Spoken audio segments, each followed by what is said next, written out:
अपने पसंदीदा शायर की वीडियो सबसे पहले पाने के लिए एना मुशायरा आज ही सब्सक्राइब कीजिए और बेल आइकन दबाना ना भूलें। शुक्रिया।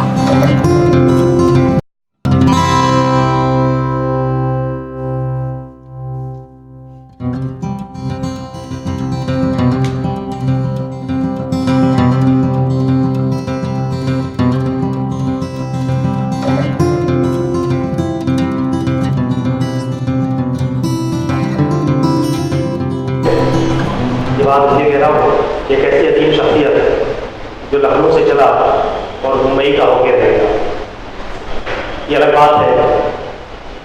निस्फ सदी मुंबई में गुजारने के बाद उर्दू शेर अदब को, फिल्मों को, उर्दू शायरी को बेशबहा मुल्कों से नवाजने के बाद उसके दिल में कहीं न कहीं वो लखनऊ, वो अवध की तहजीब जिंदा है, वो लखनऊ जिंदा है।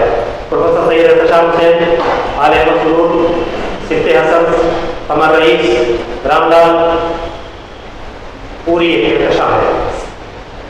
शारिर गलवी, आबिद सुहैल, एक से बढ़ के एक, उनमें एक खूबसूरत चेहरा हसन कमाल का। वो नौजवान जिस ज़माने में लोग सरकारी तरक्की पाने को इम्तियाज समझते थे अपने लिए, वो अपनी अफसरी छोड़कर मुंबई आया है।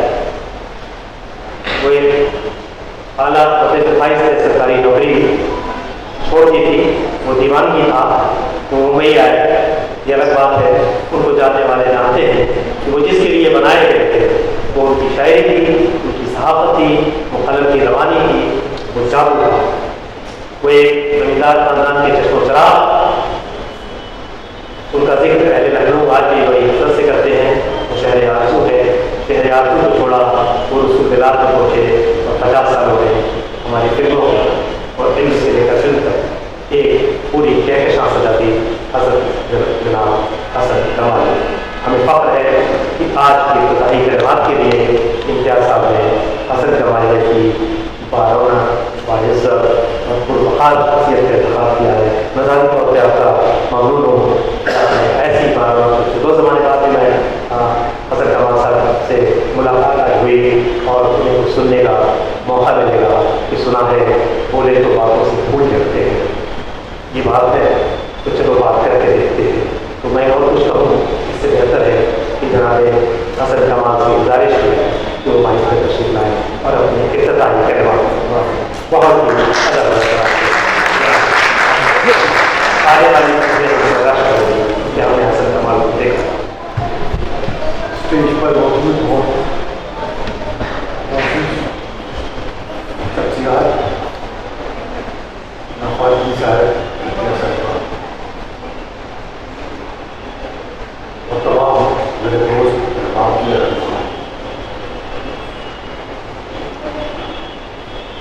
और खुदा मीडिया गोरखपुरी साहब ने मुझे फ़ोन किया और कहा कि ऐसा जलसा आया फेस्टिवल है जिसमें मुझे आना है और शायद सदारत करूँ। मैंने उनसे पूछा कि आपकी मौजूद क्या है, तो उन्होंने बताया कि उर्दू आलमी तनाज़ुर नस्ल दौ। मैंने कहा यह ये बड़े आलिमाना मौजूद है और इसकी दाद सिर्फ आलिम ही दे सकते हैं। मैं इस सिलसिले में क्या कर पाऊंगा? तो उन्होंने जवाब दिया कि मैं इस वक्त एक आलिम से ही मुताबिक उनकी सादत बनती थी, लेकिन उन्हें शायद इसका इल्म नहीं था कि वो मुझे आलिम कहकर मुझे किस तरह शर्मिसार कर रहे हैं। यहाँ आया और यहाँ मैंने देखा कि जो लोग यहाँ मौजूद हैं, जो लोग बोलेंगे, जो इस मौजूद पर बात करेंगे, तो मेरे जहन में आया कि हमें इस महफिल में शायद सदारत के अलावा मेरा कोई मतलब नहीं। वह मैं सबसे पहले ये इतराफ़ करूँ कि जहाँ तक उर्दू के आलमी तनाज़ुर का सवाल है, वो इत्तेफाक है चूँकि मुझे चंद ममालिक जाने का मौका मिला, जिसमें अमेरिका और यूरोप के कुछ ममालिक भी थे। तो उसी के अंदाजा हुआ वो उर्दू जिसे हम ये समझते थे, जिसके लिए हमें ये समझाया जाता था कि वो हिंदुस्तान में सिकुड़ रही है, वही उर्दू आदमी पैमाने पर फैल गई है।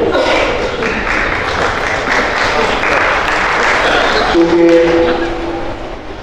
दो चार जगह तो ऐसा लगा कि उर्दू वाला होने की वजह से मुझे किसी अजनबियत का एहसास नहीं हुआ। उनमें लंदन खासतौर पर, जहाँ के बाजारों में भी अगर हम उर्दू बोलते हैं तो कोई उर्दू बोलने वाला वहाँ मिल ही जाए, तो अजनबियत का एहसास नहीं होता। यही आलम मुंबई है, यही आलम टोरंटो में भी है, यही आलम और अमेरिकन सिटीज में भी है। तो उर्दू फैल गई। दूसरी बात जो है नस्ल नौ, यहाँ के लिए बहुत बेतकल्लुफ़ी से बेतराफ़ कर लीजिए कि हमारी नस्ल और नस्ल नौ में कम्युनिकेशन का एक बहुत बड़ा गैप पैदा हो गया है, और बदकिस्मती से वो गैप कम होने के बजाय बढ़ रहा है। उसकी वजह ये है कि अब से समझिए कि 2 अक्षरों पहले तक जैसे तैसे भी कुछ अदबी रसायन मौजूद थे, और उनके जरिए से हमें ये मालूम होता था कि उर्दू में नए लिखने वाले कौन हैं, आ रहे हैं, क्या कर रहे हैं, कैसा लिख रहे हैं। वो रसायन तकरीबन खत्म हो गया। अब जो हमारी उर्दू की नस्ल नौ है, उसमें जो नस्सार है, जो अफसर निगार है, जो नावल निगार है, उन तक तो रसाई बिल्कुल नहीं है।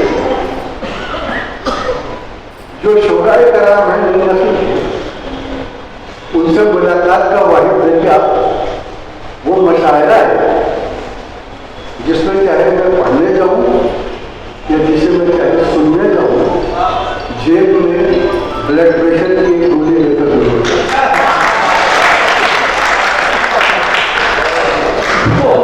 उस नस्ल नौ से जरूर मेरा ताल्लुक है, मगर बदकिस्मती से उससे उर्दू की जो सही कैफियत है उसका अंदाज़ा नहीं होता। लेकिन सही कैफियत का अंदाज़ा यकीनन ऐसे इस्तेमाल में जरूर हो जाता है जब मुझे मालूम होता है कि उर्दू में पढ़ाने वाली खातून ईरान में पढ़ाने वाली खातून भी यहाँ मौजूद है, मिस्र में पढ़ाने वाली खातून भी मौजूद है, और ऐसे उर्दू नंबर की शायरी मुझे उम्मीद है कि मुझे की शायरी सुनने का मौका मिलेगा, पढ़ने का मौका मिलेगा। तो अभी बीच में ये जिक्र जरूर है कि उर्दू की मौत का मातम मैं कम से कम 7 दहाइयों से तो सुन लिया हूँ, लेकिन ये बड़ी लंबा सब्जान है। मर्जिया पढ़ा जाता है, मुझे वो कब्जा तो जबानी यूँ मारा नहीं है। सिर्फ ये हुआ है एक हकीकत है जिसे मान लेना चाहिए। वो हकीकत ये है कि उर्दू ने अपना तबका बदला। उर्दू एक अरसे शहरी मुतवस्सित तबके की ज़बान है, अर्बन मिडिल क्लास जिसे आते हैं। अब वो अर्बन मिडिल क्लास की ज़बान नहीं रही है, वो लोअर मिडिल क्लास में चली है। लेकिन lower middle class urban middle class से ज़्यादा बड़ा है। मैंने एक खुतबा कई जगह से किया, तो लोग उस बात को मानते नहीं हैं, मगर वो एक हकीकत है, आप मालूम कर सकते हैं कि महाराष्ट्र में प्राइमरी लेवल से डिग्री लेवल तक उर्दू स्कूलों और मदरसों और कॉलेजों 4,367।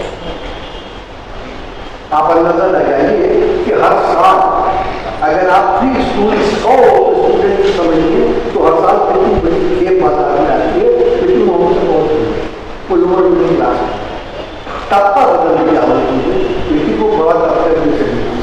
इस वजह से एक और बात, और वो बात से पूरी के लिए कि मैं आपकी 2-4 दिन में ताकि मैं दूसरों को एक और बहुत बड़ी ट्रेजिडी, वो ट्रेजिडी जो है वो हिंदुस्तान में सबसे ज्यादा है। वो ट्रेजिडी ये है कि ये तो बिल्कुल तय कि अंग्रेजी हमारे बच्चों के लिए नहायत जरूरी है। न सिर्फ इसलिए कि वो एक आदमी जबान का दर्जा रखती है, न सिर्फ इसलिए कि उसके बगैर हम बाकी दुनिया से मुकाबला नहीं कर सकते, कम्पीट नहीं कर सकते, बल्कि इसलिए भी कि इंग्लिश कंप्यूटर की जबान है और कंप्यूटर जिंदगी का हिस्सा बना है, तो हमारे बच्चों के लिए वो बहुत लाजमी है। लेकिन हिंदुस्तान में यह अलमिया सबसे ज़्यादा नुमाया है कि हिंदुस्तान का जो शहरी मुतवस्सित तबका है, अर्बन मिडिल क्लास है, उसने अपने बच्चों को अंग्रेजी उनकी मादरी जबान की कॉस्ट पे, ये कहीं नहीं, आप बॉम्बे हो या कोलकाता हो या दिल्ली हो या कहीं भी चले जाएं, जो मिडिल क्लास है हमारा, चाहे उनकी मादरी जबान से उर्दू का मतलब नहीं, चाहे उनकी मादरी जबान कुछ भी हो, लेकिन उन बच्चों को अपनी मादरी जबान सिर्फ उतनी आती है जितनी नौकरों और पांचा फरोशों से बात करने के काम आ सकती, उनकी गतौती उससे ज़्यादा नहीं। इसीलिए वो जो कुछ भी चाहते हैं अपनी उसी जखीरे अल्फाज के अंदर चाहते हैं, उसी रिकवरी के अंदर चाहते हैं, चाहे वो नज़्म हो, चाहे वो नस्ल हो, चाहे फिल्म हो, चाहे इल्म हो, वो उसी के अंदर चाहते हैं। मगर अच्छी बात तो अच्छे लफ्ज़ों में कही जा सकती है। ये एक ऐसी ट्रेजिडी पर हमें सोचना चाहिए कि हम क्या अपनी नस्ल की जो हमारी जो जिम्मेदारी है वो पूरी कर रहे हैं कि हम उनको अंग्रेजी उनकी मादरी ज़बान की कॉस्ट पर पढ़ा रहे हैं, उन्हें अपनी मादरी ज़बान की जमातियाँ उसके एथॉस का, उसके फोक का, उसके लिटरेचर का, उसके अदबी सरमाया का कोई मिल नहीं है। मैं समझता हूँ कि अगर इस इज्तिमा में दूसरी बातों के अलावा इस पर भी गौर किया जाए, ये बहुत नियम शगुन था। मैं चाहता हूँ मैं दूसरों की भी सुनी, और मैं चाहता हूँ कि आप भी मेरे अलावा दूसरों की भी सुनी, वो ज़्यादा बेहतर बात है।